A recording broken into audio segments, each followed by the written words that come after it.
Amigos, ¿cómo están? Pues ya estamos de regreso aquí en esta transmisión sabatina, La alegría de vivir, un viaje de las tinieblas a la luz.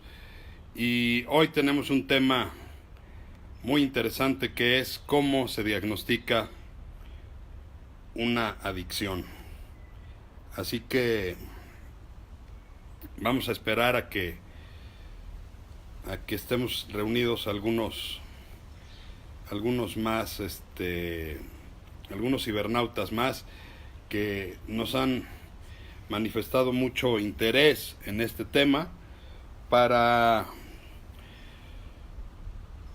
dar información real, darte mis comentarios como especialista en adicciones, poder dar alguna orientación, algunas sugerencias y por supuesto, como siempre, quedar a tus órdenes para cualquier comentario que tú quisieras realizar.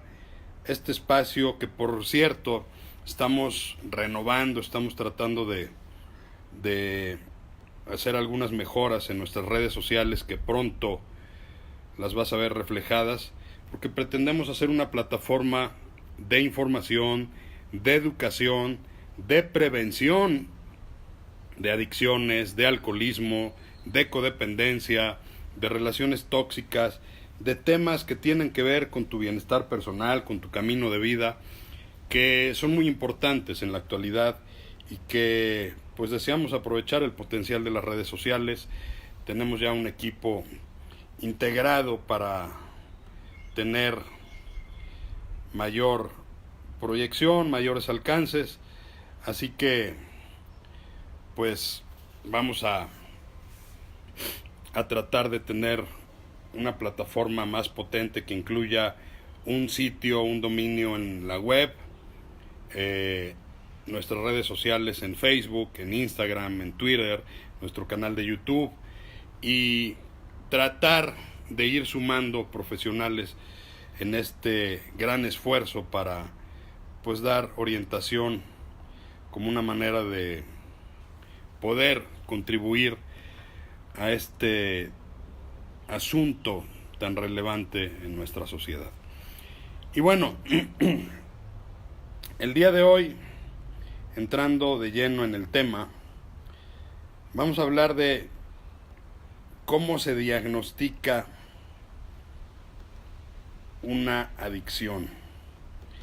Algunas personas dicen, bueno, pues nadie te puede diagnosticar, nadie te puede decir si eres adicto o no eres adicto, solo tú lo decides. En algunos grupos tradicionales de 12 pasos te dicen, solamente tú decides si perteneces o no, solamente tú decides si eres alcohólico, si eres adicto o no. Esto, en términos de admisión, en términos de aceptación, de pertenencia a un grupo, pues por supuesto que es una decisión personal.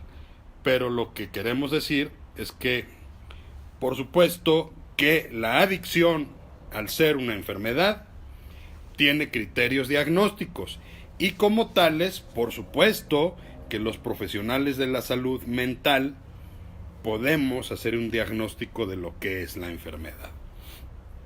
Entonces, por favor, todas las preguntas que quisieras compartirnos, vamos a estar tratando de leerlas, las que no podamos de alguna forma verlas en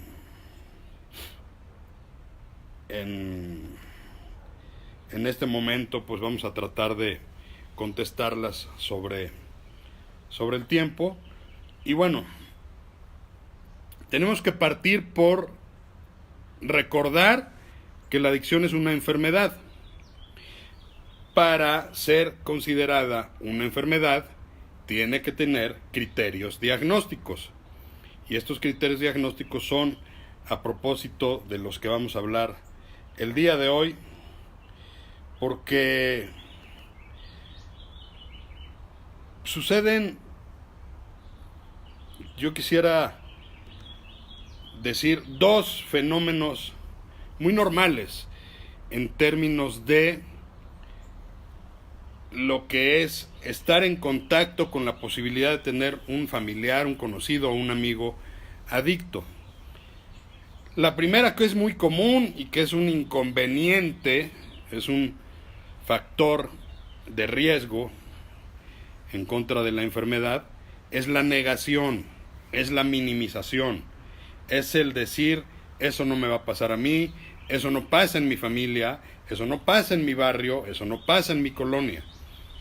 La negación de que sea un problema o de que sea una enfermedad. Entonces, por una parte está quienes niegan la posibilidad de ser evaluados o minimizan y de alguna forma se limitan las posibilidades de recibir ayuda oportuna.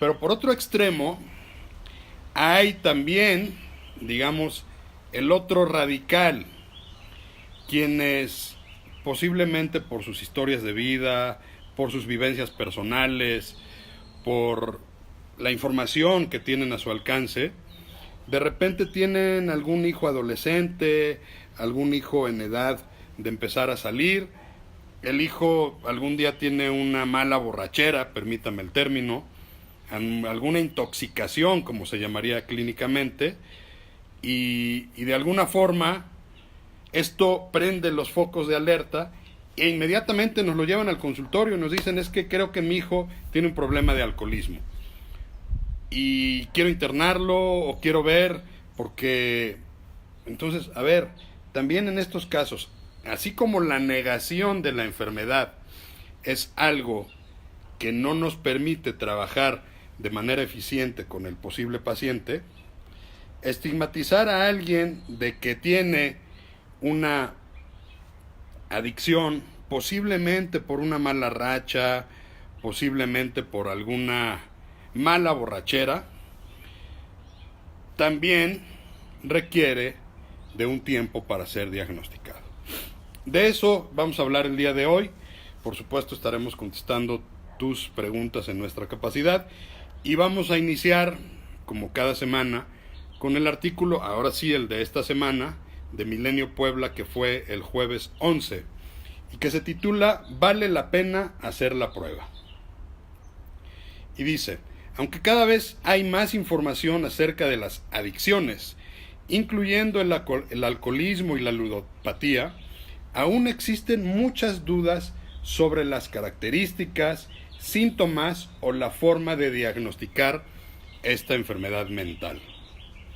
Si bien existen muchos tipos de tests, cuestionarios o autodiagnósticos, desde los de los alcohólicos anónimos hasta la prueba más aceptada utilizada en el sector salud, que es la AUDIT, siempre será necesaria la valoración de un profesional de la salud mental, especialista en adicciones. Es cada vez más frecuente que lleguen a consulta jóvenes, ya sea por su propia voluntad o porque son llevados por algún familiar con la intención de ser valorados. A veces son los padres quienes, por sus propias historias de vida o por experiencias pasadas, erróneamente diagnostican a sus hijos y los determinan de alcohólicos o adictos porque toman mucho o porque usan drogas sin ningún otro criterio.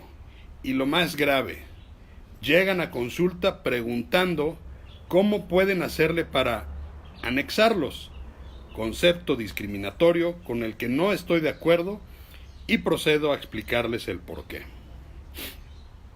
También se les informa a los padres o a los jóvenes que acuden sobre la diferencia entre uso, abuso y dependencia del alcohol o de otras sustancias o del juego patológico, y que, dependiendo del grado donde se encuentre su familiar, será el tratamiento sugerido. En el DSM-5, ahorita les voy a mostrar el libro, se habla ya de adicción leve, moderada y grave. En muchos casos, un evento de abuso es el que los ha llevado al consultorio, por lo que cito a un colega que decía que a nadie lo internan por una mala borrachera. Y entonces les invito a los padres o a los jóvenes a que hagamos una prueba de abstinencia durante 10 semanas en las que trabajaremos la historia de vida, la salud emocional del consultante y, por supuesto, haremos un diagnóstico de su consumo para establecer la ruta terapéutica a seguir. Vale la pena hacer la prueba cuando existe abuso o dependencia, ya que en estas semanas se esclarecerán las dudas tanto del consumidor como de la familia, y se establecerá una ruta de trabajo que no siempre nos lleva a su internamiento. Son 10 semanas suficientes para evaluar los síntomas de abstinencia, conocer los detonadores del consumo y darle herramientas al consultante para que a partir de la semana 11 siga en un tratamiento de adicción permanente o, en caso de estar en abuso, se le dé la información para que su condición no avance y pueda ser funcional en lo sucesivo. Bueno, pues hasta ahí el artículo de Milenio, que justamente es el que da pie a la transmisión del día de hoy, porque lo decía hace un rato, podemos oscilar en ambos extremos radicales y ambos tienen sus desventajas. Quienes están en la negación de que pudiera haber enfermedad en casa, en su propia persona o en algún familiar, y entonces dicen, no, él no tiene problema, él puede solo.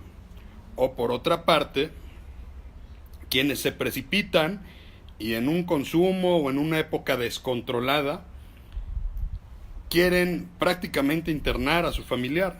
Entonces vamos a explicar, vamos a recordar algunos criterios. Todo esto hay bibliografía, todo esto no es que yo ahorita te voy a dar una clase, porque no es la intención. Mi intención es compartir de una manera coloquial, de una manera muy práctica, que entiendas lo que a nosotros nos tardó 2 años de posgrado en una especialidad entender. Pero por supuesto existen manuales de psiquiatría como los que vamos a mostrar el día de hoy, existen las definiciones de lo que es adicción desde el punto de vista de la Organización Mundial de la Salud, desde el punto de vista de la Asociación Americana de Psiquiatría, desde el punto de vista de las organizaciones internacionales de salud mental. Y la adicción es definida como una enfermedad primaria, crónica, del cerebro, que se caracteriza por el consumo repetitivo de alguna sustancia, y aquí se pone alcohol, la droga de consumo, o incluso el juego patológico, que ya es considerado como un consumo, a pesar de las circunstancias adversas que el hacerlo le está representando al individuo en alguna o en varias partes de su vida, y se caracteriza por el deseo obsesivo de querer seguir consumiendo sin control y a pesar de la conciencia de los daños que esto le está realizando. Hay diferentes definiciones de lo que es la enfermedad de la adicción. Recuerdo, yo conocí mucho antes que ser estudioso de esto y ser especialista con mi cédula profesional, yo conocí los grupos de 12 pasos. Y en los grupos de 12 pasos en Alcohólicos Anónimos te hablan que la Organización Mundial de la Salud determinó que el alcoholismo es una enfermedad trifásica, que es física, mental y espiritual, y que es una enfermedad incurable, progresiva y mortal. En fin, hay muchas definiciones. Pero a pesar de esto, algunas gentes decían, bueno, lo que pasa es que los Alcohólicos Anónimos y todos los grupos de 12 pasos se autonombran enfermos para poder tener ayuda y comprensión de los demás. Sin embargo, aquí es donde entra el sector médico, que para mí es fundamental en todo esto. Yo tuve excelentes maestros médicos especialistas en adicciones, excelentes maestros biológicos que explican con toda claridad el funcionamiento del cerebro. Si quieres ver un buen video de lo que pasa en un cerebro adicto, lo voy a postear en comentarios de esta transmisión. Es un video muy breve de 8 minutos que dice El cerebro adicto, un video divulgativo de la Unidad de Navarra. Y ahí te vas a explicar qué pasa con el sistema neuronal, con los neurotransmisores del cerebro de un cerebro adicto. ¿Por qué se desarrolla la adicción? Voy a tratar de darte herramientas para que tú las puedas consultar en casa, para que tú las puedas consultar en tu móvil, en tus redes, y puedas tener la mejor información posible. Pero yo recuerdo uno de mis maestros médicos decía, a ver, si estamos de acuerdo que es una enfermedad, entonces hay dos condiciones para determinar que una enfermedad sea tal. Primero, tiene que tener criterios diagnósticos. Para que haya una enfermedad tiene que haber síntomas, criterios diagnósticos. Y además tiene que haber un tratamiento. Entonces, si bien la adicción es una enfermedad crónica e incurable, es una enfermedad tratable.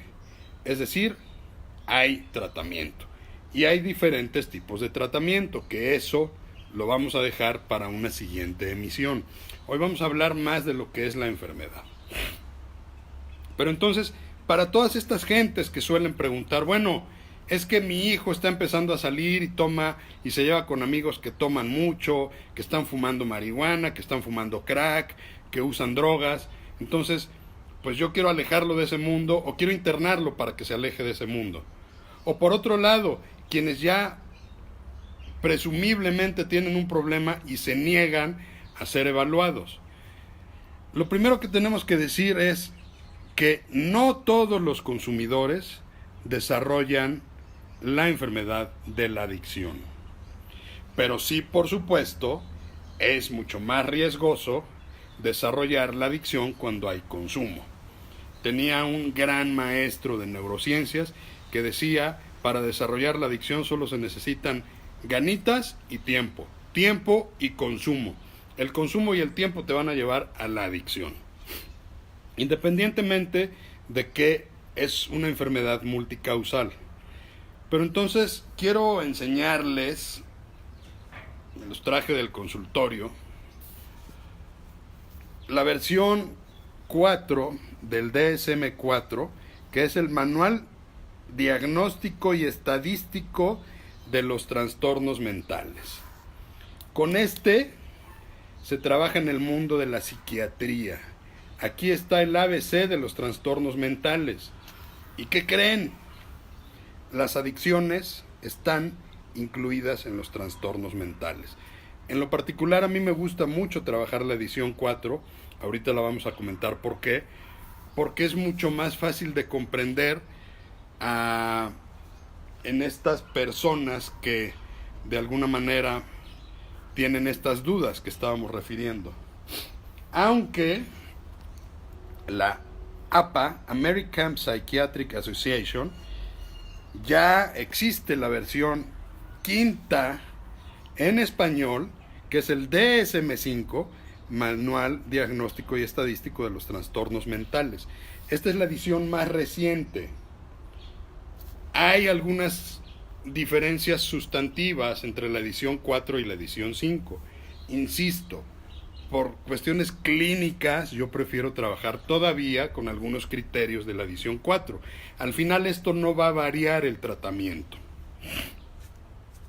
¿Por qué cito estos manuales diagnósticos? Porque para toda esta ideología de que las adicciones no pueden ser diagnosticadas, por supuesto, y están contenidas en el ABC psiquiátrico. Esta es la versión americana, la versión europea es el CIE-10, por supuesto que también tiene sus criterios diagnósticos. En la versión del DSM-5 podemos ver que ya hay algunas conductas como los videojuegos, que ya son considerados también como una posible adicción, porque la ciencia está investigando el funcionamiento del cerebro. Entonces, efectivamente, la adicción es una enfermedad mental y hay forma de diagnosticarla. ¿Cuál es la diferencia entre el 4 y el 5? De una manera muy ágil voy a tratar de comentarla para tratar de que me entiendas mejor. El DSM-4 establecía 3 tipos de consumidores. El consumidor que está en uso, el consumidor que está en abuso y el consumidor que está en dependencia. Voy a explicar, no me voy a meter muy a detalle porque es muy técnico. Estos manuales los puedes checar, están en internet, en PDF vienen, los puedes ver. Ahorita leeremos aquí algunos puntos si es de interés para la ocasión. Pero básicamente, uso. Vamos a referirnos a 2 de las drogas legales, el tabaco y el alcohol. Una persona que eventualmente en un evento social brinda con un vino espumoso. Una persona que eventualmente en algún evento social se fuma un cigarro. Esa persona está en la categoría de uso. Usa alguna de estas drogas, nicotina o alcohol. En estos libros están categorizadas todas las drogas que hay en el mercado y que se están estudiando. Y explica perfectamente el tipo de trastornos que generan. Entonces, una persona que usa alcohol o usa tabaco, eventualmente el DSM-4 lo catalogaba como uso. Es una persona que posiblemente no tiene ninguna consecuencia el que use esta sustancia de manera muy eventual, muy fortuita, social. Los Alcohólicos Anónimos en sus primeros años de fundación le llamaban bebedores sociales. Después viene una siguiente categoría, que es abuso. Los Alcohólicos Anónimos le llamaban bebedores fuertes. El DSM-4 le llama abuso. Y vienen los criterios. Pero a ver, ¿quién es una persona que abusa? Es una persona a quien le gusta consumir tabaco, alcohol, incluso algún otro tipo de droga o de fármaco, pero que el hacerlo todavía no le representa mayores problemas alrededor de su vida, que todavía no ha perdido el control sobre el uso. Entonces hay personas que de repente, por el ciclo de vida, en la adolescencia, en la juventud primaria, en la adultez joven, pues están en la fiesta, como se dice, y tienen periodos de abuso, en los que eventualmente, posiblemente se intoxiquen, eventualmente algún día se le pasan las copas, eventualmente algún día fuman de más, eventualmente, ¿por qué no decirlo?, consumen algún otro tipo de sustancia, pero no han perdido el control y el hacerlo todavía no tiene mayores consecuencias en otros aspectos de su vida. Y está la tercera categoría, que es, los Alcohólicos Anónimos ya le llaman bebedor problema o alcohólico. El DSM-4 le llama dependencia a sustancia.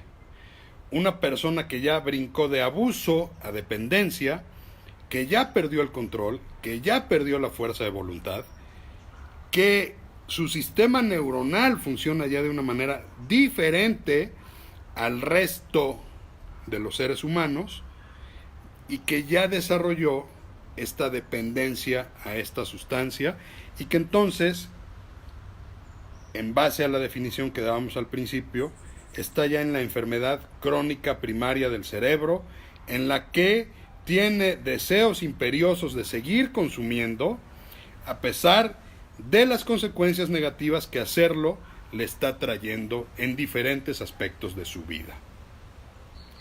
Entonces el DSM-4 habla de uso, abuso y dependencia. Hoy vamos a quitar a la gente de uso. Normalmente llegan con dudas, o están en abuso o están en dependencia.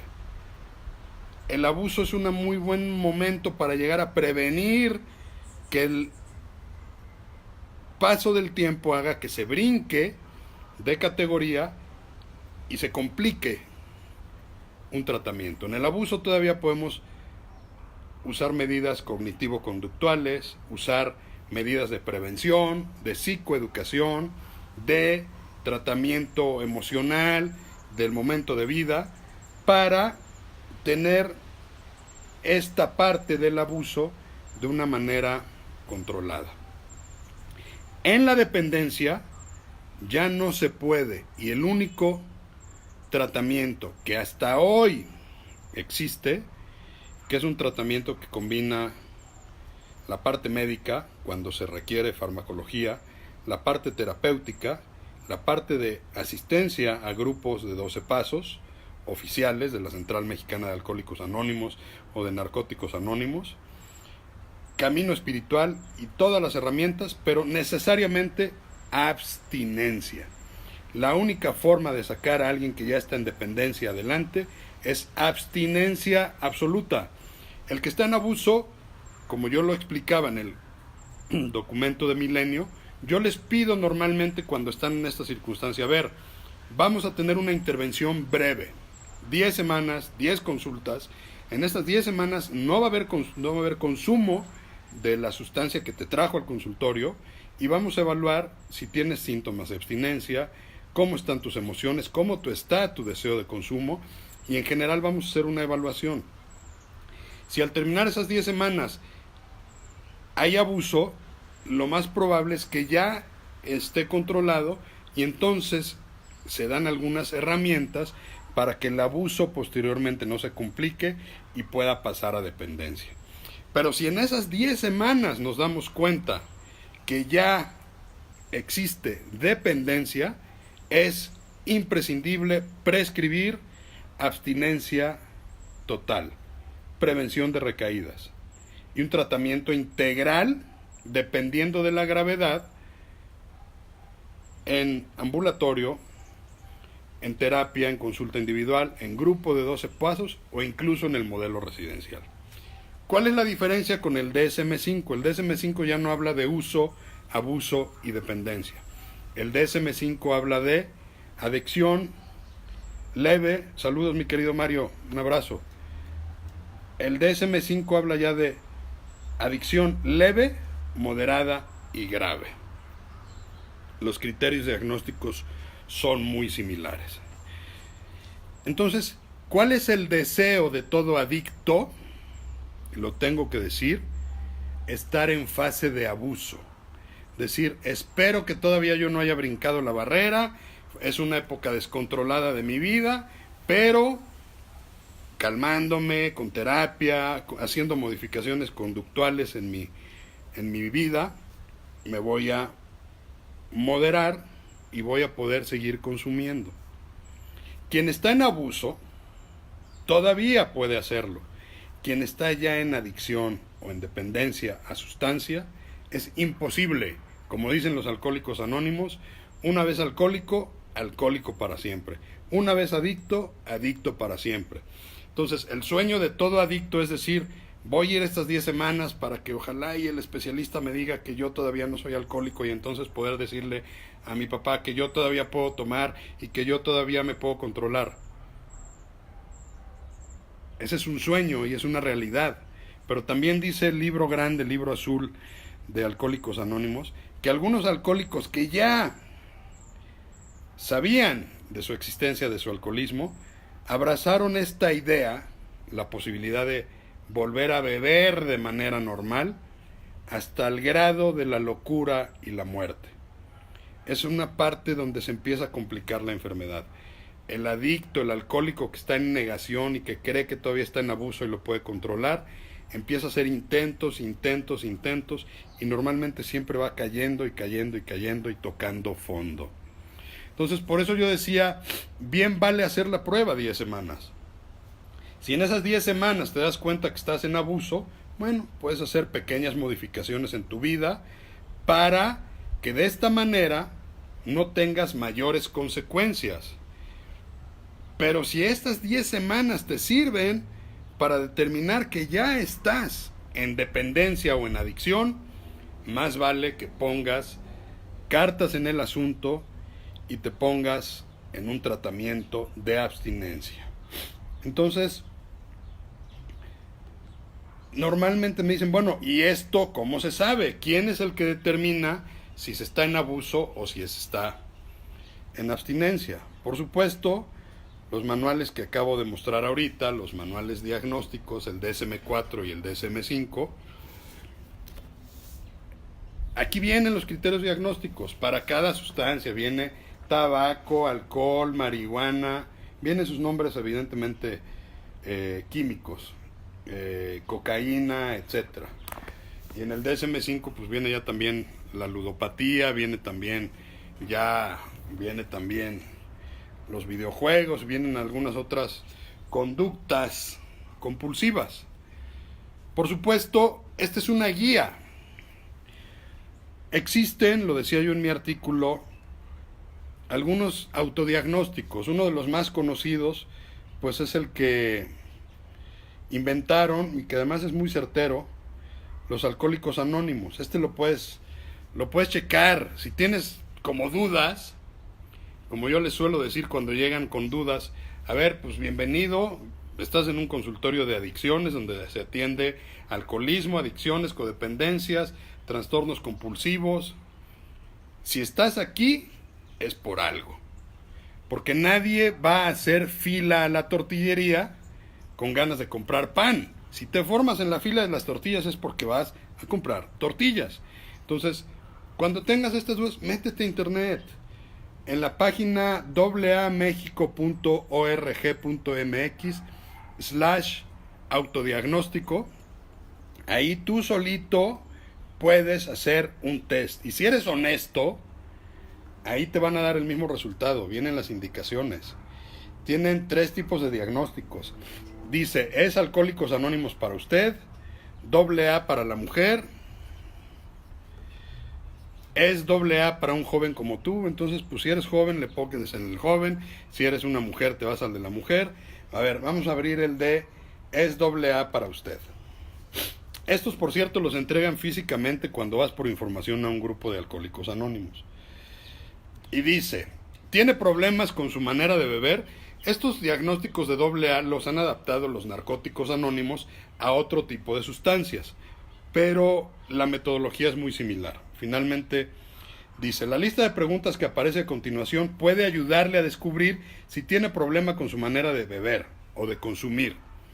Debe tener presente que usted es la única persona que puede decir si tiene o no un problema. Es lo que yo decía hace un rato. Este es un autodiagnóstico, pero en realidad la ciencia médica, por supuesto, puede diagnosticar si hay adicción o no la hay. Aunque otros le hayan dicho que sí lo tiene, lo importante es que usted decida por sí mismo. No es que decida si la tiene, el diagnóstico está. Más bien a lo que los Alcohólicos Anónimos se refieren es que si lo tiene, usted decide si lo acepta o no. Y voy a leer las preguntas, lo pueden hacer en línea. ¿Ha tratado alguna vez de dejar de beber por una semana o más sin haber logrado cumplir el plazo? ¿Sí o no? 2. ¿Le gustaría que, con respecto a la bebida, la gente no se metiera en lo que no le importa, dejando de decirle qué tiene usted que hacer? ¿Sí o no? ¿Ha llegado a cambiar de una bebida a otra con la esperanza de que eso le ayudará a no emborracharse? ¿Sí o no? ¿Durante el último año ha tomado un trago en la mañana? ¿Sí o no? ¿Envidia a la gente que puede beber sin meterse en dificultades? ¿Sí o no? ¿Durante el último año ha tenido problemas que estén relacionados con la bebida? ¿Sí o no? ¿Ha intentado obtener tragos adicionales en una fiesta debido a que no obtuvo los suficientes? O sea, la última y nos vamos, la del estribo, etcétera, etcétera. Se dice a sí mismo que puede dejar de beber en el momento en que quiera, aunque continúe emborrachándose sin tener la intención de hacerlo. Ha fallado algunos días a su trabajo o a la escuela o responsabilidades a causa del consumo. Ha tenido lagunas mentales. Ha llegado a sentir que su vida sería mejor si no consumiera. Y entonces, fíjense cómo lo clasifican los AA o los NA. Si su respuesta es sí a 4 o más preguntas, existen dificultades serias con su manera de consumir. La experiencia de varios millones de AA's así lo demuestran. Luego, en términos clínicos, hay una prueba que tiene toda una metodología y que es la que más usamos eventualmente en consultorio, es el test AUDIT. Sus siglas en inglés es Alcohol Use Disorders Identification Test. Es un test muy similar que también permite evaluar la dependencia al consumo de alcohol. Y como estas pruebas, existen pruebas a otros tipos de sustancias. Y los criterios diagnósticos que mencionaba yo hace un rato, el DSM-4 y el DSM-5. Por supuesto, lo tengo que decir de una manera muy puntual y muy profesional. Estos test, estas pruebas, sean para autodiagnosticarte o sean en línea, son solamente una herramienta más. Siempre es importante ser evaluado por un profesional de la salud mental, especialista en adicciones, que normalmente, en mi caso personal, en 3 sesiones aproximadamente de 50 minutos, tenemos ya una idea, porque lo hacemos a través de la entrevista, de la historia clínica, de la historia de vida. No es que les ponemos un cuestionario. En la primera sesión pues se rompe el hielo, se conoce de la persona, se le pregunta por qué está aquí, se hace lo que es la alianza estratégica, el rapport, el rompehielo, el sentirse identificado terapeuta-paciente. 2 o 3 sesiones suficientes para tener algunos criterios. En el caso de la adicción y la dependencia, hay 2 síntomas inequívocos de que si existen es prácticamente un hecho de que ya hay una dependencia o adicción. Abstinencia. Y la abstinencia son los síntomas que se presentan cuando se deja de consumir la sustancia de preferencia.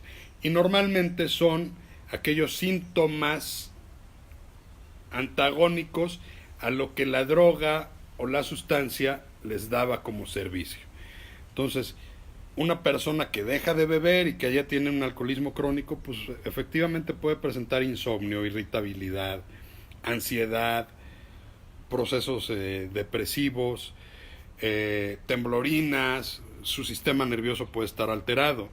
Y así cada una de las drogas tiene sus criterios de abstinencia.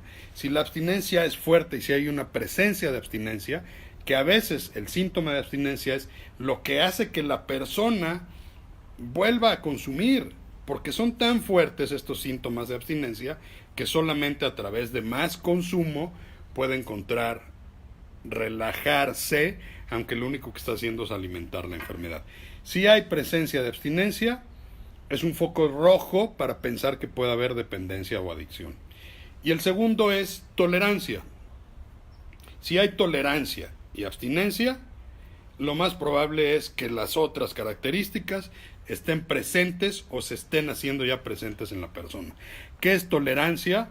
Es que tu organismo hoy necesita más sustancia para alcanzar el mismo nivel de bienestar que antes. En otras palabras, si empezaste de adolescente con 3 copas o con 3 cervezas, pues hoy necesitas 18 y tu organismo ya se acostumbró, ya las tolera. Estas 2 características combinadas, tolerancia y abstinencia, más otra serie de factores que se estudian en estos test y en las entrevistas en el consultorio son los que pueden determinar si hay adicción o no hay adicción. Así que bueno, bien vale la pena, como decía mi artículo, hacer la prueba. Si tienes una adicción y posiblemente todavía no estés en un nivel crónico para ser internado en una clínica residencial, ponte en manos de un especialista en adicciones, ve a tu grupo de alcohólicos anónimos o de narcóticos anónimos, haz estos cambios en tu vida para tratar de estar en abstinencia a través de un método ambulatorio sin que tengas que restringir tus actividades, sin que tengas que dejar todo para internarte. Bien vale la pena que tú mismo te des cuenta a tiempo y puedas enfrentarlo. Ahora, si todavía no estás en adicción y estás en abuso, bien vale la pena hacer un alto. Acabo de terminar un tratamiento justamente de abuso con una joven de 24 años, maravilloso, que por cierto fue parte de lo que me inspiró a hacer el artículo, porque tuvo un evento desafortunado, una mala noche, una mala borrachera, una malcopés, como dicen los chavos, que por supuesto prendió los focos de alerta de sus amigos, de sus familiares y demás. Estuvo conmigo, estuvo sus 10 semanas de abstinencia, logró hacer una conciencia de que lo que había sucedido se había salido de control y se le dio toda la psicoeducación y toda la información de cómo poder continuar con su vida sin ponerse en riesgo, cómo elevar sus factores de protección para no avanzar en la enfermedad. A veces, cuando ya llegan al consultorio, llegan prácticamente en la frontera entre abuso y dependencia.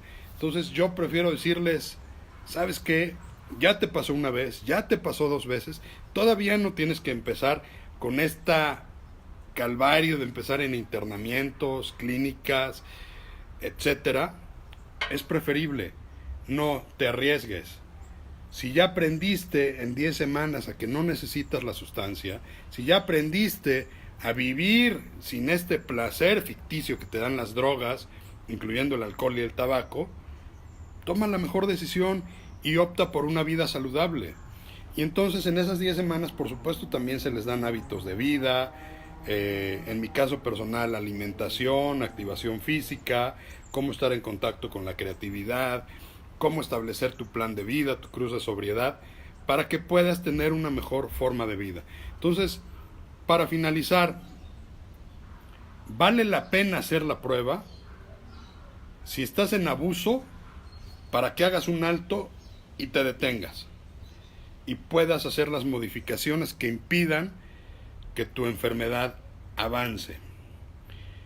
Y si estás ya en dependencia, según el DSM-4, o en adicción grave, según el DSM-5, por supuesto, empieces a romper tus barreras y tus mecanismos de defensa y te pongas en disposición de profesionales, de grupos de ayuda mutua y tengas las mejores herramientas para salir adelante. Así que bueno, me queda claro que este es un tema complicado, me queda claro que este es un tema que deja muchas dudas. Dejo aquí la liga abierta, dejo aquí el hilo abierto para cualquier posible comentario, observación, duda, pregunta. Con mucho gusto trataré siempre con mi mayor profesionalismo darte la información más actual y de las fuentes autorizadas y calificadas para poder hablar de esto. Pues bueno, te agradezco como cada semana. Para los que están empezando ya su periodo vacacional, disfruten. La próxima semana pues son los días santos, no vamos a tener transmisión, así que nos vemos en 15 días, pero como quiera quedan mis redes sociales, queda mi WhatsApp abierto. Yo estaré en la ciudad de Puebla todavía dando consultas esta semana y por supuesto disfruta la vida, vívela en plenitud, en sobriedad, en abstinencia. Recuerda que siempre hay una forma para salir del abismo y el infierno, de la adicción y del consumo, a la alegría de vivir. Muchísimas gracias, que Dios te bendiga y que tengas un excelente periodo vacacional. Hasta pronto.